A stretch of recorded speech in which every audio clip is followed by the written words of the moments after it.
Hey guys, Zinji here and welcome back to another tutorial on my channel. In today's tutorial, I'm going to be showing you how to build a villager reader for Minecraft 1.19 for Minecraft Java Edition. Now, I'm aware I have covered this on the channel a couple of times before. I usually tend to cover it with every update that's coming out, and I'm covering it today with 1.19 just to let you guys know, for anyone who has built this in the world before, or has watched my tutorial before and have built it from me, I just want to let you know in 1.19 it still does work. So anyone who's wondering, does this still work as of 1.19? Yes, it still works with 1.19.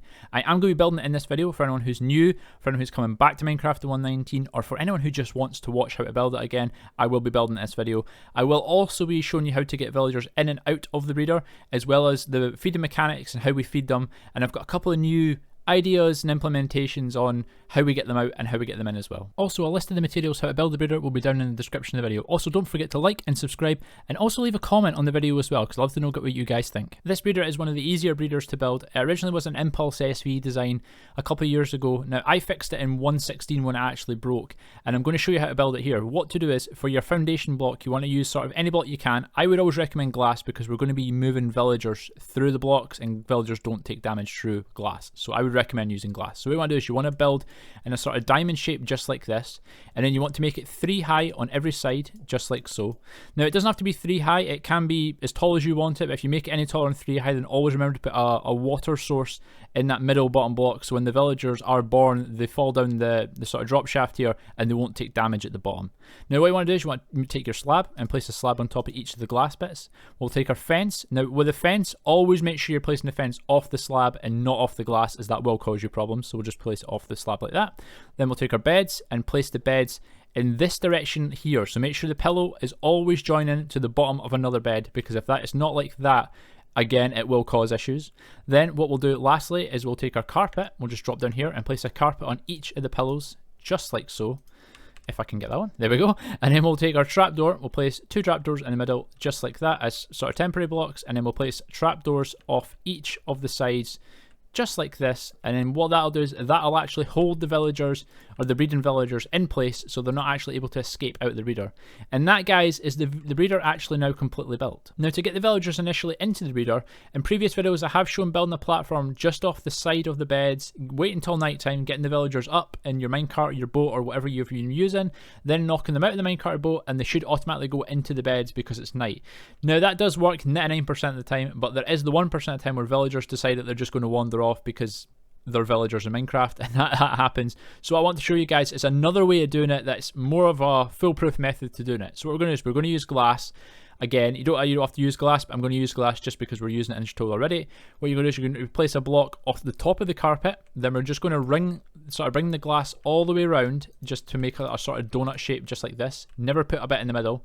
Then we're going to knock out this corner and this corner, and then we're going to build each of these sides, the 4 sides here, up by another 2, so they're 3 high. Then this area right here is where we're going to be placing rail, so bring it out just a little bit more and connect it up with whatever rail you've got on the ground. Definitely use rail for this because it's much easier.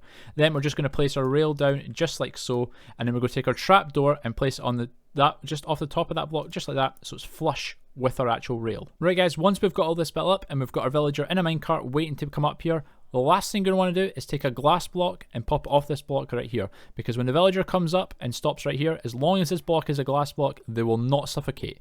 Right, what we'll do is we'll simulate you sort of bringing the villager up. So if you just push this villager into the corner like this, you should stop right there. Then what you want to do is, once they're in the corner like that, you want to then pop them out of the minecart, and they'll jump onto the trapdoor, because there's nowhere else for the villager to go, because we've got rail here and it's all glass here. The last thing we need to do is open the trapdoor and drop the villager into the actual breeder itself, and this is exactly where you want the villager to be, and there's no escape for them. Once you've got 2 villagers in there, do remember to remove all this, because if all this is intact when you're trying to breed your villagers, it won't work just with the space between the breeder and the blocks above. So do remember to remove it all once you have your villagers in. Now, to get this breeder started, I would always recommend giving them a decent amount of food. I would recommend giving them at least 9 stacks, and as from comments in previous videos that I've made on breeders, I always get asked, does it have to be 9 stacks? No, you do not have to give them 9 stacks. You can give them 3 stacks, you can give them 5 stacks, you can give them any amount you want, as long as it's more than 12 carrots or 12 bread or 12 beetroot or 12 potatoes for each villager, because that's the minimum you need to actually get a baby villager to spawn in. As I say though, I would always recommend giving them a bit more than that, because you don't have to keep coming across and feeding them. Or if you're looking for a more automatic version of this, where you've got like a carrot farm or a bread farm or whatever attached to it, and it automatically does it for you, then I'll link a video on the top of the screen right now for you. Right, I have now given all the food to the villagers now, and one thing I would say is when you're throwing the food at the villagers, make sure you're always throwing it on top of the trapdoors or the carpets, because otherwise it can fall down the middle. And as you can see, there is our baby villager spawned in now. Now to get the villagers actually out of the breeder, in the previous tutorial I showed you guys how to build this contraption, but it was a little bit tricky on the sort of rail placement. So what I want to do today is I want to show you a little sort of change, shall we say, because this actually, as I've discovered, only works 99% of the time. If a villager, sort of spawns and drops into that corner over there, sometimes the minecart, when it comes through like this, it goes through the block, over the rail, it can't actually pick the villager up. So what we're going to do is we're actually going to remove the block.